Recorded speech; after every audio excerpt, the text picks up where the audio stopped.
In this video, you'll learn about 3 unforgettable black historical figures that you were never taught in school, but helped in shaping global history in very significant ways. From discovering and leading a band of free slaves to forming a new settlement in a new land, to the tale of a woman demanding that her right be respected in a time when women were not regarded with any significance. What you'll learn shortly will blow your mind. Let's get right into it.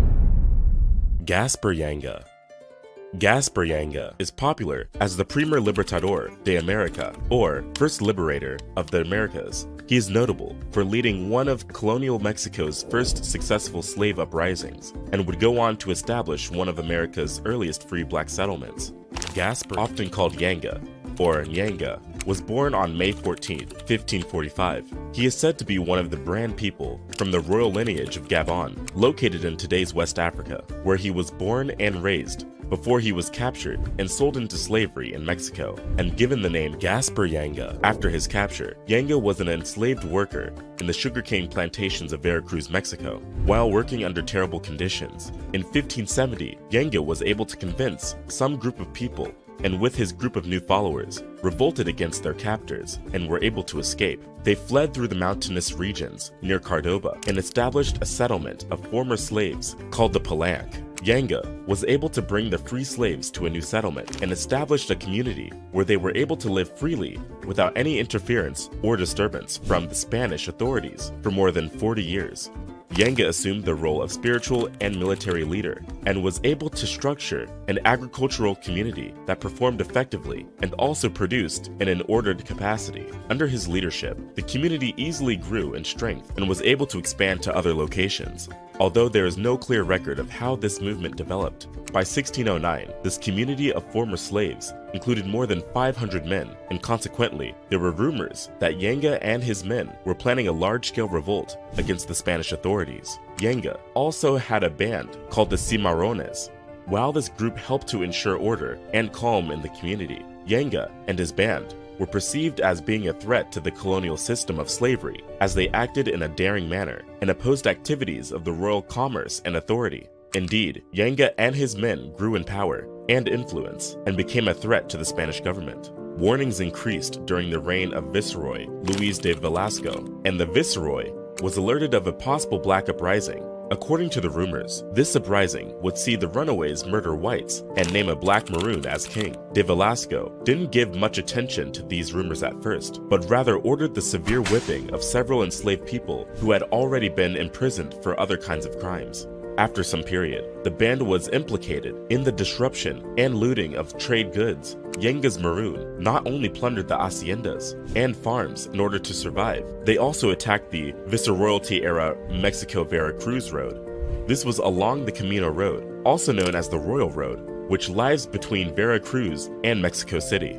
It was an important road that connected the Gulf's main port with the capital of New Spain. The band was also held responsible for attacking nearby haciendas and kidnapping indigenous women. The continuous attacks became a source of trouble for the authorities. Throughout the colonial period, the roads where these attacks were prominent was the most used transit and communication route in the Americas, and its economic importance was essential for the development of Spain. The attacks got the Viceroy upset, and he sent some militias to subdue Yanga and his group. Their community was eventually attacked, and they tried to destroy Yanga and his group. They assumed that destroying the community and its leader would serve as a deterrent to other would-be rebellious slaves, that the Spanish authority over them was absolute. However, the fugitives were able to defend themselves on several occasions. This was because their hiding places were difficult to access, and this allowed the Maroon to easily defend themselves. The rebellion was really fatal. The losses were high and led to several further attacks on the Royal Road, which further destabilized the Viceregal economy.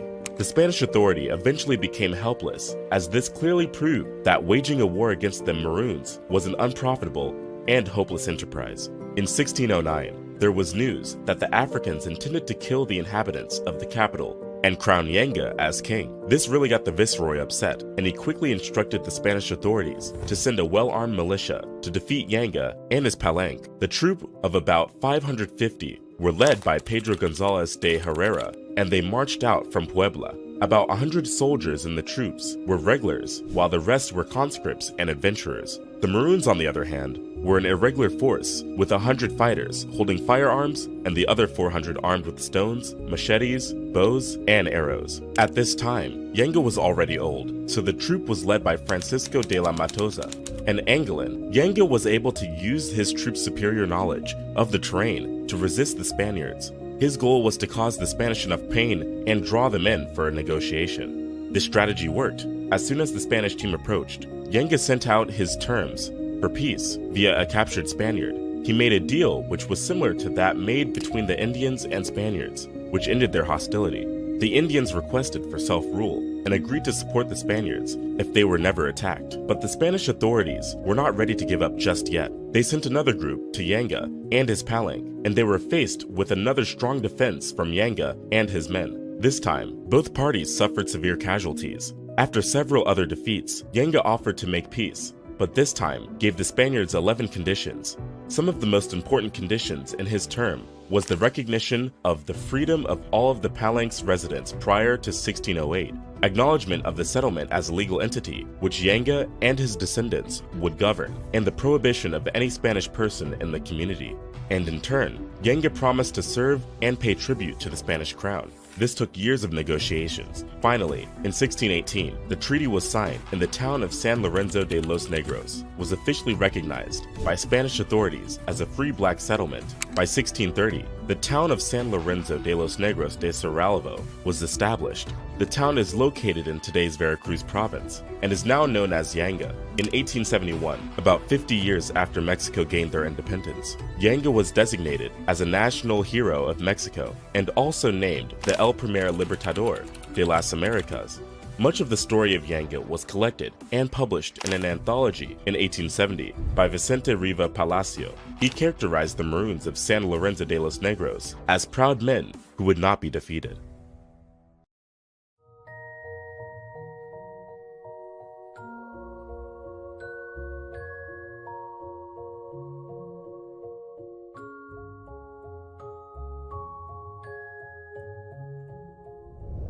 Isabel de Olvera.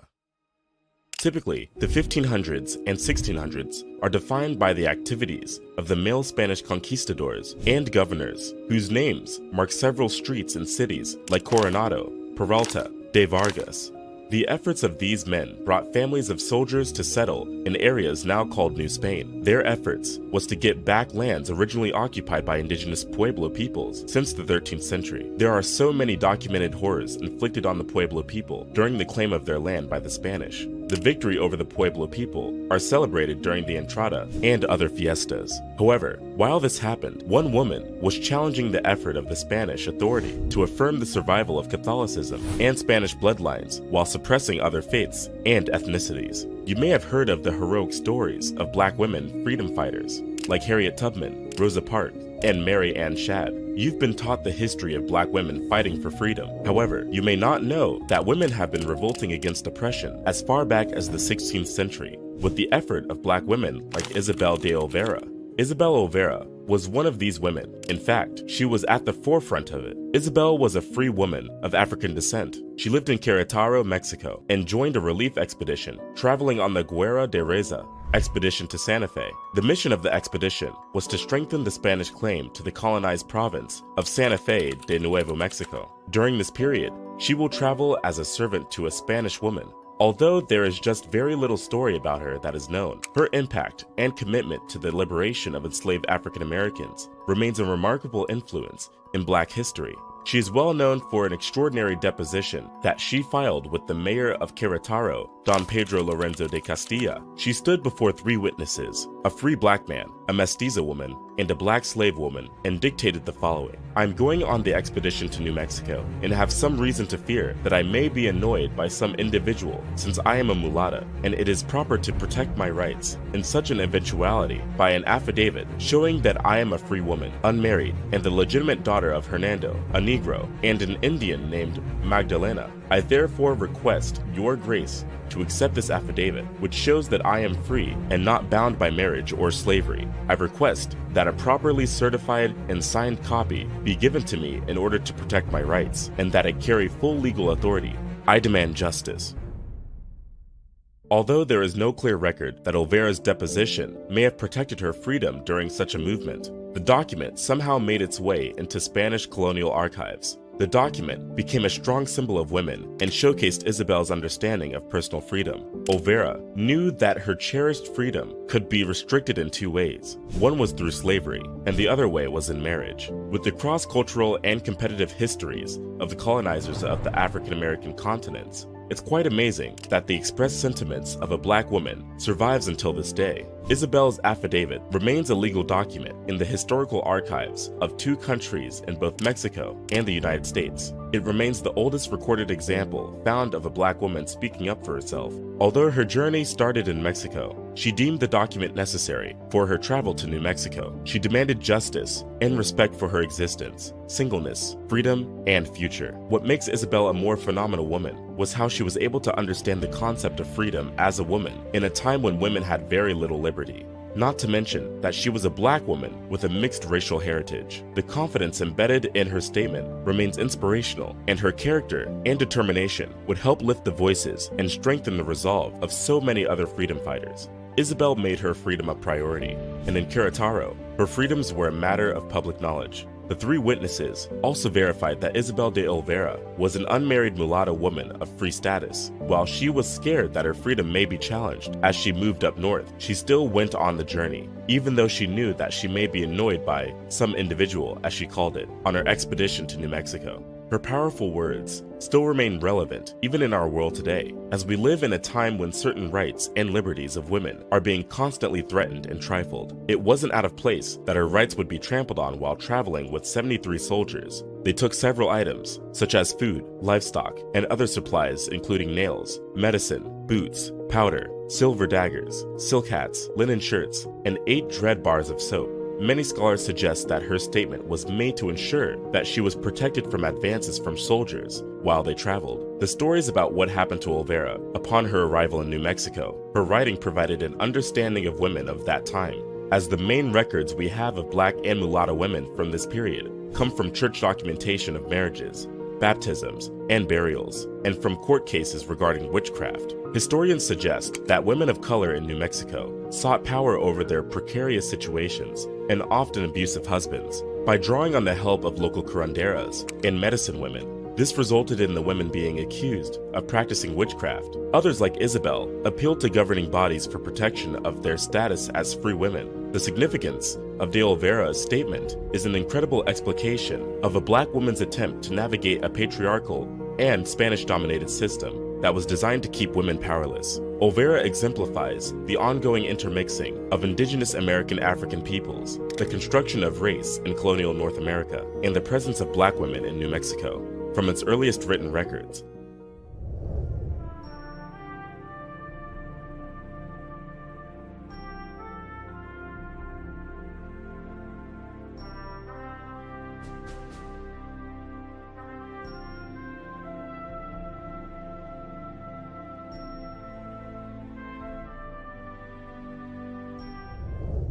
Estevanco. We've heard stories of European explorers visiting and exploring Africa, but it seems as though Africans were a bunch of primitive people that never left their lands and never had to explore or see other worlds. But one man makes us see otherwise. Estevanco, also known as Esteban de Durantes or Mustafa Azamori, was born in Azamor, Morocco in 1500 and was said to have disappeared in 1539. He is recorded as the first African to explore North America. There is very little written about his background. Some contemporary records show that he's from the Maghreb region of North Africa. However, in some of the recent accounts, he goes by his personal nicknames, Estevancos, which means Little Stephen, or Azamori, and El Negro, which is a common name in Spanish meaning the black. Different translations of the Spanish accounts describe him as an Arabic-speaking black man and a native of Azamor. Estevanco was sold into slavery in 1522 at a very young age, while growing up in the Portuguese-controlled Moroccan town of Azamor, right on the Atlantic coast. He was sold to a Spanish nobleman, Andres Duranta de Carranza. The nature of slave trade in Spain was quite different from what was seen in the transatlantic slave trade. In Spain, the slaves had several paths to freedom. It is not clear whether Azamori was raised as a Muslim in Morocco, but he must have definitely converted to Christianity. This is because the Spanish Empire at the time didn't allow non-Catholics to travel to New Spain, so he must have converted to Catholicism before he was allowed to be a part of the expedition. He was given the Christian name Estevan, which is Spanish for Stephen, after his baptism. Estevanco was part of the Narvaez expedition with some other 300 men. The expedition was led by the newly appointed governor of La Florida, Panfilo de Narvaez. They left Cuba in February 1528 on a mission to go to Isla de las Palmas, near present-day Tampico, Mexico. They planned to establish new settlements in that region. However, strong winds forced them to the western coast of Florida. The fleet fortunately landed in present-day St. Petersburg, Florida, on the shores of Boca Ciega Bay. Narvaez was dissatisfied and ordered his ships with 100 men and 10 women to sail north in search of a large harbor, which he was assured was nearby. He then led another 300 men with 42 horses and moved along the coast with hopes of rejoining with his ships at the large harbor. Unfortunately, there was no border north of Boca Ciega Bay, and Narvaez never saw his ships again. The group later marched 300 miles north and got into an armed confrontation with the Native Americans. The survivors built boats to sail westward along the Gulf Coast shoreline with hopes of reaching Pianuco and the Rio de las Palmas. Unfortunately, they faced a storm when they were near Galveston Island, Texas. Just 80 men out of the 300 survived the storm and were washed ashore at Galveston Island. In 1529, Estevanco and 2 other survivors from one boat became enslaved by Coalitican Indians. In 1532, they were reunited with a survivor from another boat, and the 4 survivors spent years as slaves on the Texas Barrier Islands. In 1534, Estevanco and other 3 survivors, Andres Durantes de Carranza, Alonso del Castillo Maldonado, and Cabeza de Vaca, finally escaped their captivity and traveled west into present-day Texas in southwestern US and northern Mexico. They became medicine men. As medicine men, they served as traditional healers and spiritual leaders, serving the indigenous people of the Americas. They became the first Europeans and Africans to enter the American West. They walked a total of 2,000 miles after landing in Florida and finally reached the Spanish settlement in Sinaloa. After some time, they left there and traveled 1,000 miles to the south to Mexico City. Traveling as medicine men, Estevanco and his other 3 companions were welcomed and treated with great respect. They were offered food, shelter, and gifts from different villages, who also held celebrations in their honor. They moved from one village to another, and oftentimes followed by more than 3,000 people. Estevanco and his other 3 companions traveled through different parts of the continent and western Mexico, into the Sonoran Desert, to the region of Sonora in New Spain, which is present-day Mexico.